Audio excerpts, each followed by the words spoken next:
Warm welcome to the first episode of Reinventor Talks, sponsored by SSCAD, 3D Modeling and 3D Printing Company. I am Srej Chuteri, the founder of Reinventor Bots and host of today's session. Today we have our first guest, UMIC, Unmesh Mashurwala Innovation Cell, IIT Bombay. The founder of this team, Professor C. Amarnathan, and current captain of this team, Harshal Kataria and Pranav Dev. Before starting the session, I would like to represent the trailer of their team that will help you to understand in which domain their team is working.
This is the trailer of their team. I hope you understand in which domain their team is working. These are the list of achievements of this team. American Society of Mechanical Engineering ASME 2012, second position in the world. American Society of Mechanical Engineering ASME 2013, second position in the world. Champions RoboWar TechFest 2015-16, second. Champions ASME American Society of Mechanical Engineering Student Designing Competition SDC 2017, first position in the world. Region IGVC 2017 Intelligence Ground Vehicle Competition, first position in the world. ASME 2019, first position in the Asia Pacific. I know that you are all excited for today's episode, and now we are connected with Kirtan. So Kirtan, welcome to the Reinventor Talks. Introduce yourself with our audience. Hi Shreyash and people who are watching. I'm Kirtan Ramesh. I'm in the third year mechanical engineering at IIT Bombay. I'm the current manager at UMIC, and I've been a part of this team for the past 2 years. I've worked on multiple projects with our team and gone for competitions. So I have a pretty good idea what our team does and will be doing in the future. Back to you, Shreyash. It is our honor that you are here in Reinventor Talk. Without wasting time, let's start the session. First question. What do you think about the innovation level in India compared to the different countries? The current innovation level in India is not very good. As far as I saw, the India's ranks are 54th out of 60 countries in the current innovative index in the world, and that is pretty bad, I guess. But it's not because of that we have the lack of people. Like we have seen many Indians who are at the top as CEOs in the top companies in the world. It's that we just do not have the resources and technical resources and the funding for these projects. But currently I'm seeing there's a more change towards science, and I guess India is improving the research fundings as well as improving the technology and resources for every college in India. So I guess we are on the right track for becoming one of the most innovative countries in the world. In the long run, it is one of the, I guess India will be at the top. Right. And what do you think which steps are should be taken to aware and motivate people in the field of innovation by ourselves and by government? Okay, so I would say like from our side, like since we are in the college, we have the opportunity that we can, since we are in college, we have learned new stuff like basic robotics and stuff. And as I know that working with an Arduino is not as tough as it seems. And if we have the same knowledge given to children at a younger age, like when they are in 7th or 8th and they are working on school projects or anything like that, we can have more workshops for them. At a younger age, I think if you motivate them the most, they will be more productive in future and they will be more innovative. Like we can reduce the gap of number of years in which they are learning. Like since now the new education policy that has been introduced has coding from 6th standard, and Arduino is nothing but basic coding, and Arduino is one of the most basic stuff that you can start with for a project. So I would say we can, from our side as college students and people who are working in teams, can have interactive sessions in schools, workshops to give a hands-on experience. And now let's go for the government side. Government could have more projects that are directly involved, like DRDO, or they could have hackathons which are targeted and that have a global significance or Indian significance. Like the current, you could have projects based on solving some issues like cleaning up rivers. If they release a project like this for the public, and they could have a lot of more projects which can be done by private companies, but if they give it as a project, a lot of people would want to start working on it and learn about it, and I guess that would increase the number of people who get into innovation. It's just that many people think it's tough and they don't have the resources, that people do not get into it. They believe that only the people who study a lot and all can get into this. I guess this is what the government can do for India. I think also the people which are in innovation and robotics start free workshops in local government colleges. It will be helpful to motivate people in the field of innovation and robotics. I guess you are right, Shreyash. What do you think about it? I really feel that we should be doing that more. Like currently, we do have fests of colleges like Tech Fest or different, all IITs have to fests, and there are a lot of IITs all across the country which have technical fests, and all the fests have free entrance. So and we have good workshops and this advertisements and all exhibitions. Moreover, we should be conducting, try to have more collaborations, display the projects in your colleges, other local government colleges, to improve this. I agree with you. It's sort of our responsibility to improve the technological innovation in our country. Sure, as a part of Innovation Cell, 2-3 years ago, we used to have a summer induction program that was open for everybody in the whole country. Like you could apply and you can start doing a project with us. That was 2-3 years ago, I guess. Currently, we are not doing that. So this was a Corona period, and we had the other project going on. So there is the need to motivate the people in the field of innovation and robotics by the government. I agree, and that's, I guess, going on in a good direction.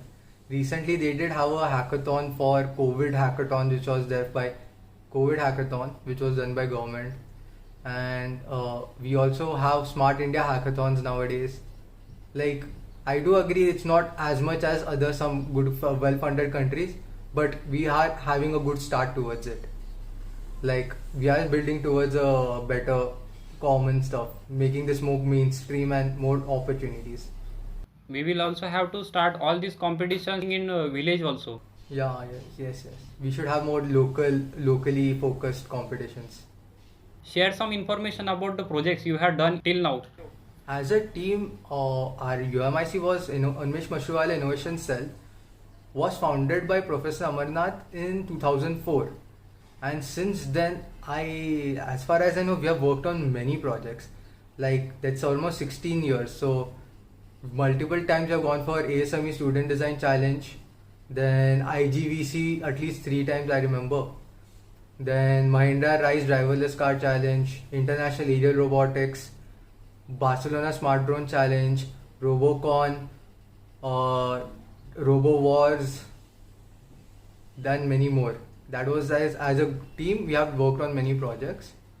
Personally, I have worked on the ASME Student Design Challenge of 2019, and we did win the Asia Pacific region of it.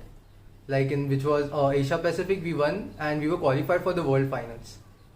The second project I worked on was International Aerial Robotics, and third which is parallelly going on is the self-driving car, which I'm working on. I'm the perception subsystem leader over there.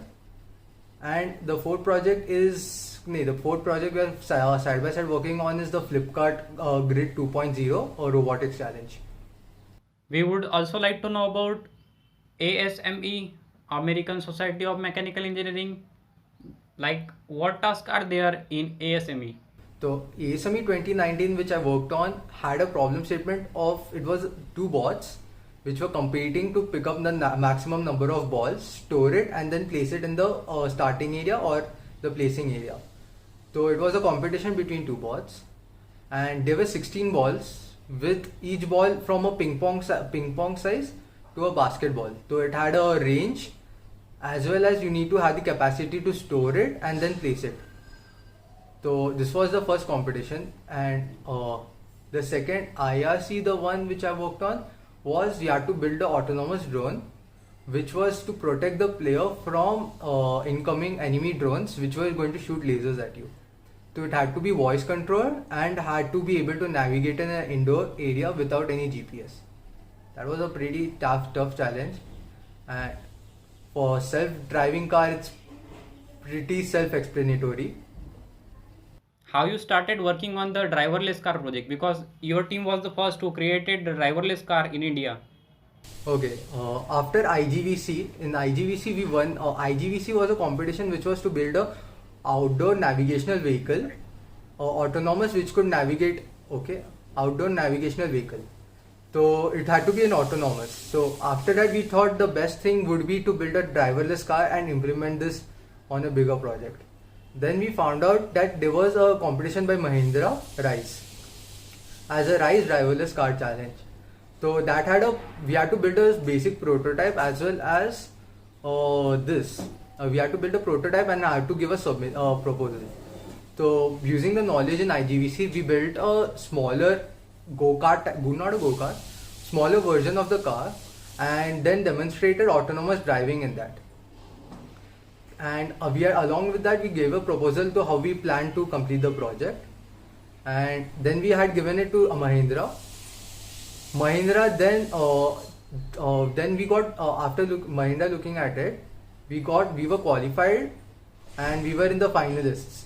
We are one of the 11 finalists out of 259 teams to be selected for the final round, and we were awarded a Mahindra E2O vehicle for further testing of and execution of the project on it. That's the start of how we started Celtrica.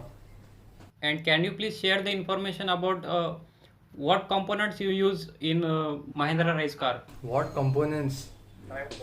Basically, we have a GPS and IMU. That's the most basics. Then for perception for perceptions, we are using lidars or laser rangefinders. Then we have cameras. We have a stereo camera along with it and a radar.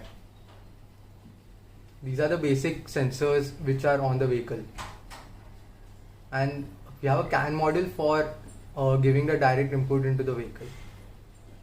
There's a sort of short introductory video on our website, I mean YouTube channel, for the main release. Okay. Your team also participate in various national and international events. So, how your team started working on or working for any competition from start to end?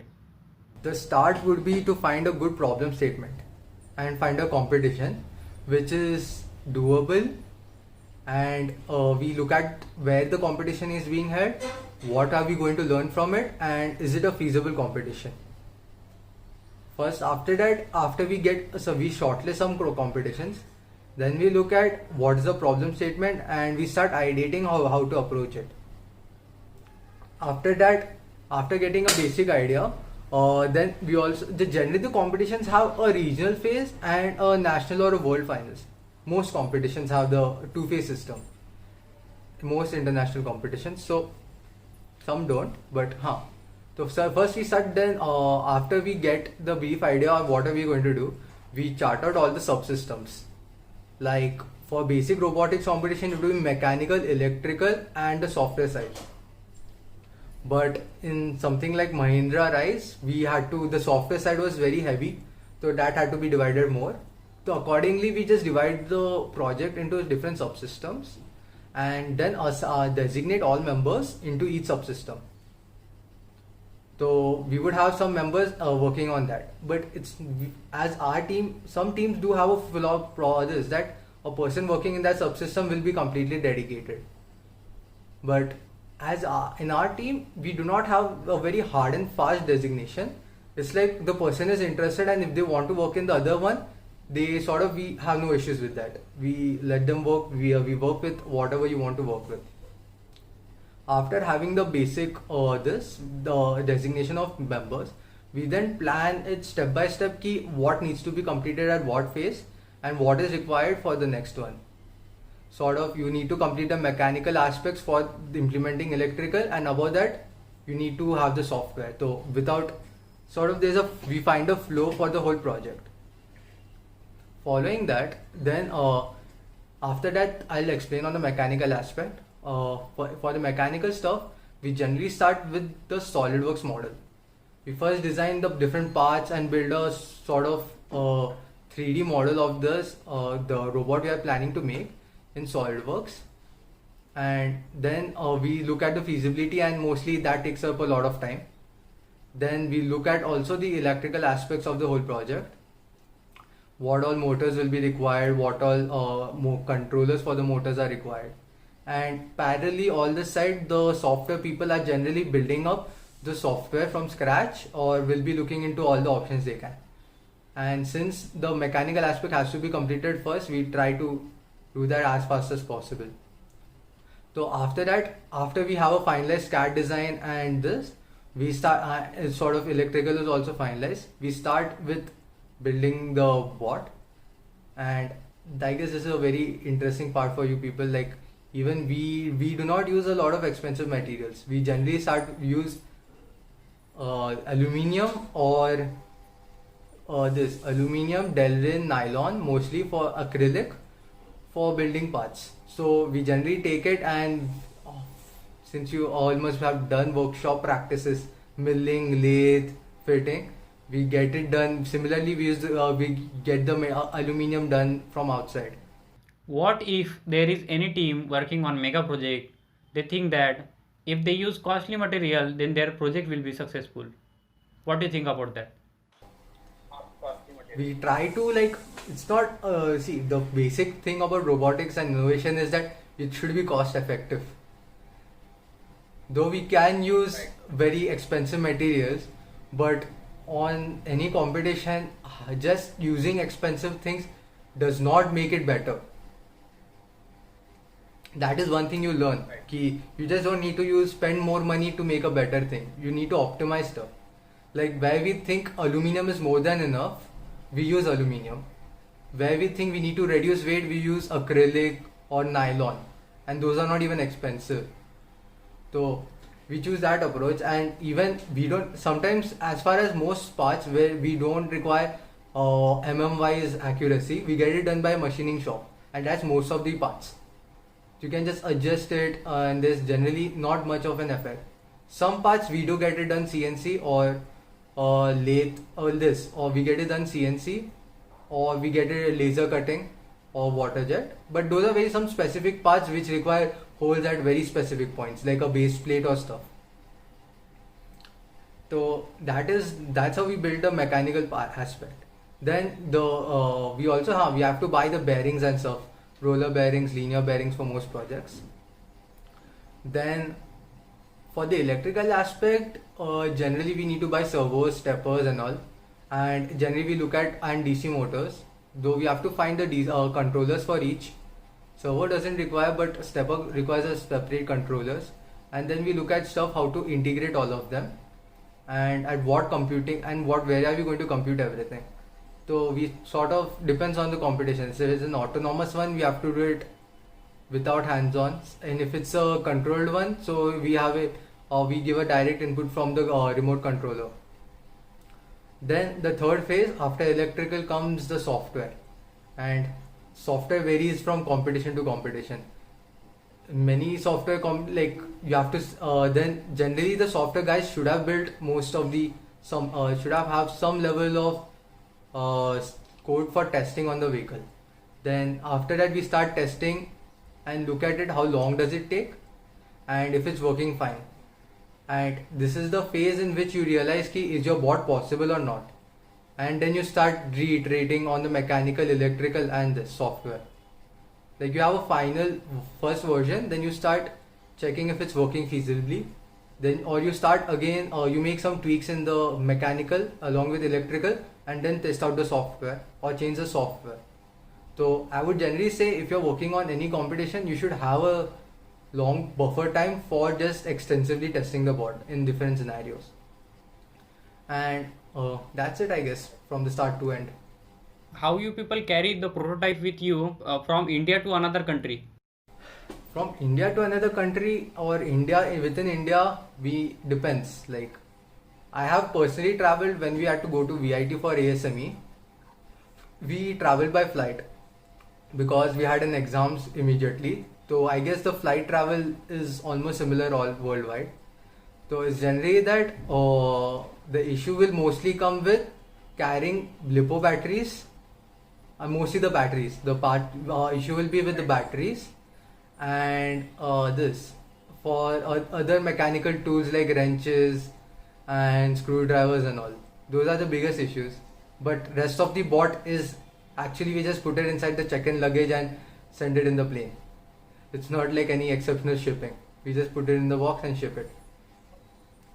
So because you cannot carry the LiPo batteries with you in airport.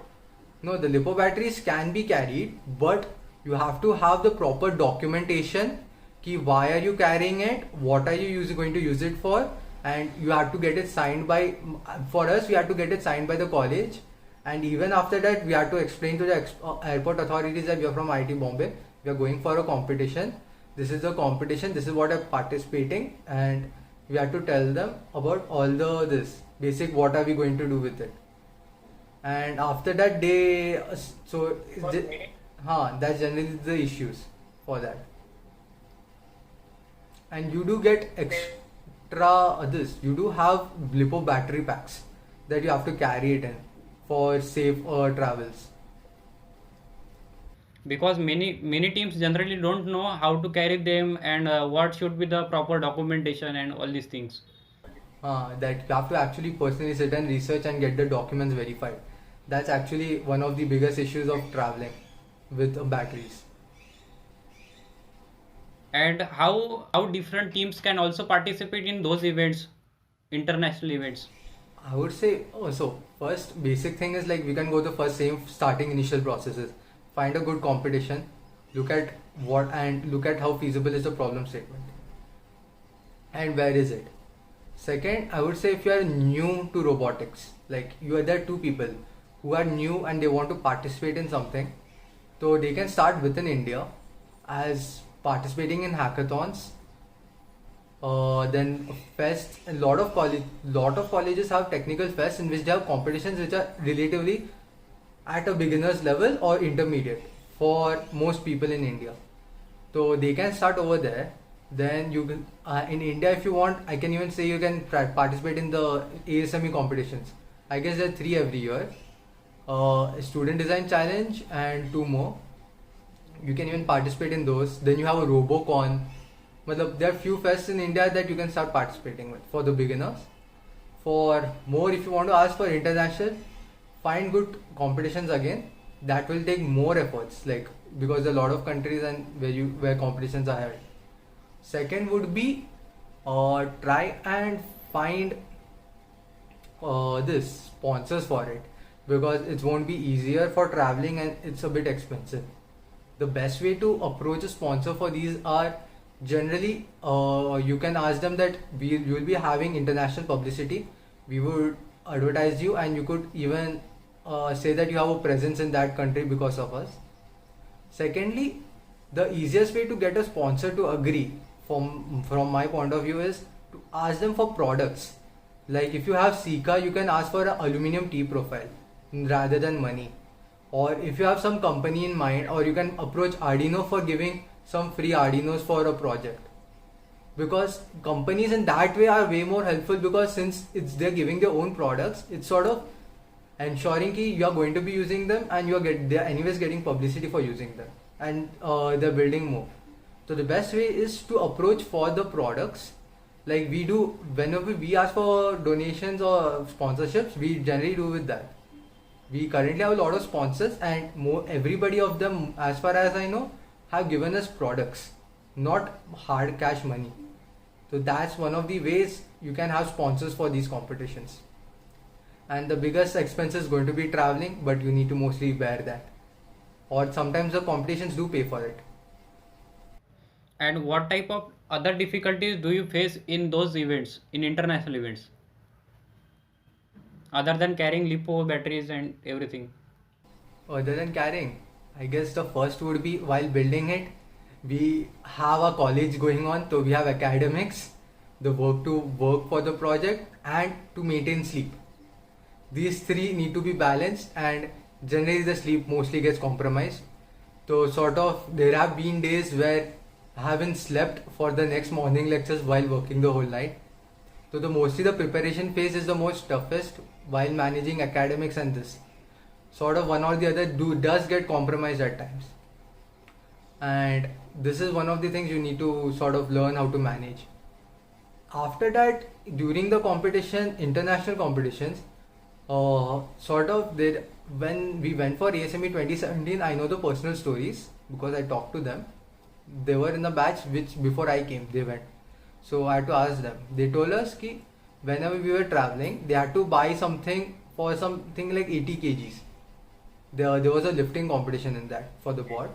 So they, rather than take it from India, which would have cost hefty for traveling in the plane, they had to procure it from the country itself in US, and then sell it over there itself. They could not bring it back or travel with it. They had to do that. Then second most is that while traveling you need to disassemble the whole board because it might break. For us it's generally that way. So then we have to sit and assemble it again over there wherever we are traveling to mostly. Then third difficulty is sometimes the language barriers. Like when we went to China, there's generally this for IRC, there is a language barriers in traveling locally. So these are the basic difficulties faced. Sort of when you're going for a specific competition, the people organizing committee sort of helps you out in these cases. Like, so that's a bit helpful. But if it's a US or Europe, is generally people are comfortable with English, so the language barrier is not faced a lot. And what is the next challenge you are preparing for? Currently, the next challenge we are preparing is Cedrica for the self-driving car. This one is IRC Mission 9 if I'm not wrong, and be a Barcelona Smart Drone Challenge. And currently we are trying to complete the Flipkart Grid competition, which is a robotics challenge. There are two aspects in that. We are working on two problem segments simultaneously with two teams. One is working on the intelligent picking one, and another is working on autonomous indoor drone.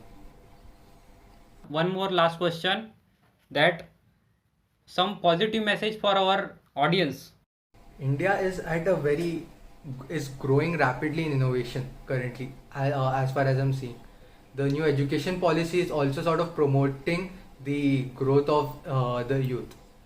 So I believe that there are a lot of hackathons being organized by government, fully funded projects, more involvement of children, students, college students in some projects, releasing of, like, the government is doing a lot for improving the this conditions of students. Like, they generally say India has a brain drain, and a lot of good people are going to abroad for work.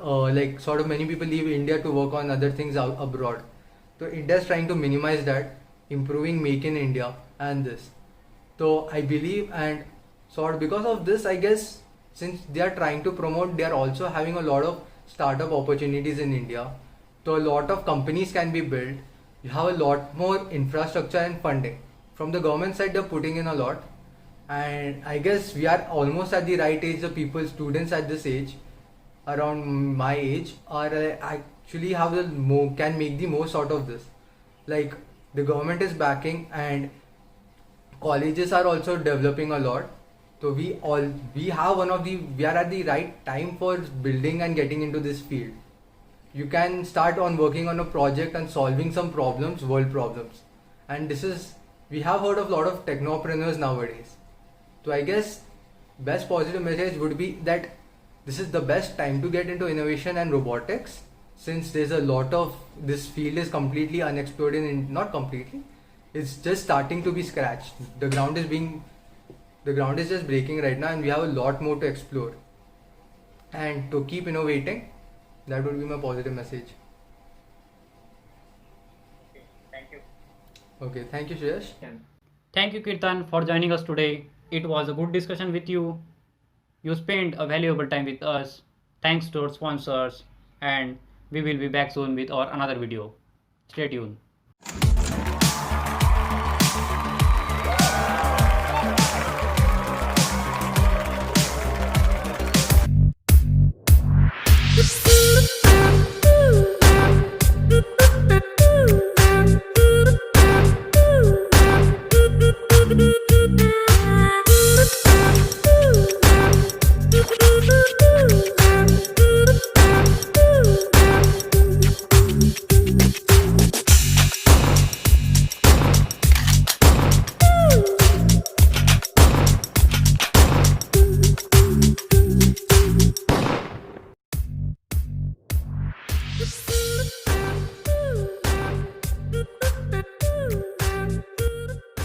One good news for all viewers, that if you want to make any 3D model or product from SSCAD company, then approach them through Reinventor Bots. Then you will get 15% off.